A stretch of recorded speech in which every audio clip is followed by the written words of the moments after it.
Today we discuss sports betting basics.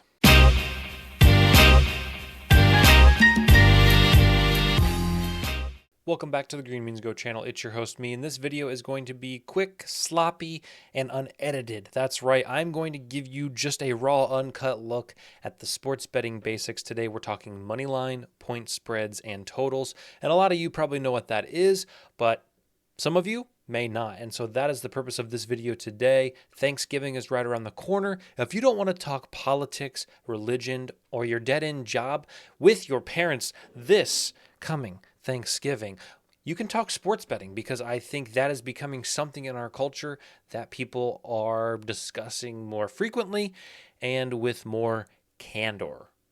Candor? Let's go. Now, there are all different types of sports books, just like there are all different types of grocery stores. Okay, this one is called FanDuel. It is one of the more popular ones. This one is called DraftKings. It is also one of the more popular ones, too, that if you watch any sports, you probably see commercials for. So we are going to talk about the most basic elements of betting, and that is the spread, the money line, and the total. These are the three most popular bets that anyone can make on any game: football, basketball, hockey, baseball, you name it. These are going to be offered. So we will start with the money line. The money line is picking the team to win. So here we have the Chargers versus the Packers, and we have the money line. The Chargers are minus 164, and the Packers are plus 138. So what does that mean? The most basic thing that I can tell you is if it is a minus number, that means that team is favored to win. They are the favorite. They are expected to win. People are expecting them to win. They're the better team, et cetera, et cetera, et cetera. So the Chargers are minus 164, and the closer that number is to, we'll say, 0 or minus 100, the less of a favorite they are. So look down here at Jacksonville. They are minus 300. So they are more likely to beat Tennessee than the Chargers are to beat the Packers, because 300 is bigger than 164. Look down here at Miami, okay? Minus 1100. What does that mean? Yes, they are huge favorites to win, okay? In fact, they are projected to win by 14 points, so that takes us to the spread. The spread is how much a team is projected to win or lose by. So if I take the Chargers on the money line and they win by 2, I win my bet because they won the game. If I take the Chargers minus 3 and they win by 2, I don't win my bet, because they did not cover this minus 3. So an easy way to think about this is if you look at the final score of this game, you have to subtract 3 points from the Chargers score, and if they still win, you win your bet. So if it is 28-20 Chargers, okay, subtract 3, so 25-20, Chargers won in that instance, so minus 3 would win. The plus 3 is the other way around. So if I take the Packers on the money line, okay, if I take the Packers to win and they lose 28-27, I don't win that bet. But if I take the Packers plus 3 and they lose 28-27, I win that bet, because if you add 3 points to the Packers score of 27, you get a final score of 30-28, Packers win.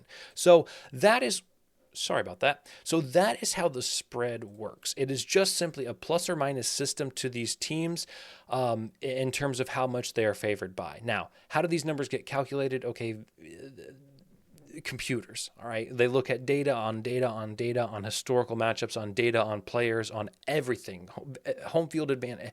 Every metric you can imagine is put into these numbers. So Jacksonville is projected to win by 6.5. The Dolphins are projected to win by 14, 2 touchdowns, okay? So that is what the point spread is. Now, the total is actually much simpler. It's very straightforward. 44.5. So if I think the combined score of both of these teams will be over 44.5, I'll take the over. If I think the combined score of both of these teams will be under 44.5, I'll take the under. So if the final score is 20-17, that's 37, the under 44 would hit. If I think the score is going to be 35-34, okay, I would take the over. And if that was the final score, the over would hit. Now, the last thing I want to talk about on this, in this very basic video, is what these numbers mean in terms of money. So I told you that the bigger the number in terms of minus, the more the favorite. And what that also means is the less money you will make betting them. So the easiest way to think about this is every bet that you can make, think about it in terms of a $100 bet. Now, that doesn't mean you have to bet $100, but it's a nice, simple, round number.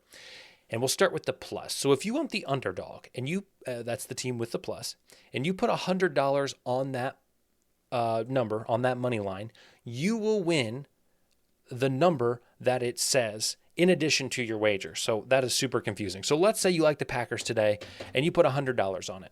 You would win $138 plus your $100 for a total of $238, a profit, a net of $138. Okay. Same thing for Jacksonville. If you think Jacksonville wins and you put 100 on them, you will win $100, your stake, plus 245 net profit. So if you think the Raiders are going to have a huge upset today, you put $100 on them, you will win $700. Now, the minus is a little more confusing and it's a lot harder to do mental math with, but I can tell you that if you put, it's kind of the inverse. If you put the dollar amount of the minus, that is how much you have to risk to win $100. Okay, so I'll show you this example. So if you think the Chargers are going to win and you want to win $100 net profit, you will put $164 on this team. Okay. So this one is a lot harder to calculate. Like I've been doing this long enough that I can get kind of a baseline of what it's going to be. Minus 300 is going to win you a third of your bet, right? Okay. You would profit $33. So you may be saying, why would I risk $100 to win $33 profit? Like that seems like a bad bet. And in some respects, it totally is. So that is just some things that you have to be aware of and learn. Lines can also move, right? We just see this move. I don't know if you caught that. This was 1,100 when I started this video. Now it's 1,000. So why do lines move?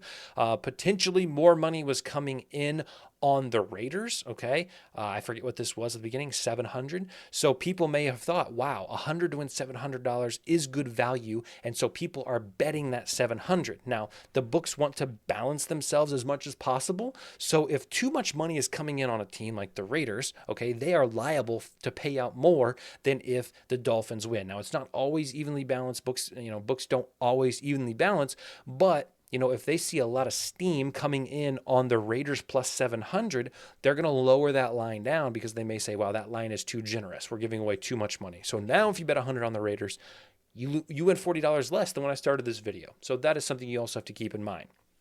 Now, the last thing I will talk about in this very basic rambling breakdown video is how does the payout work on the spreads and the totals? Because you'll notice that it's minus 110, minus 105, minus 115, minus 115, minus 105.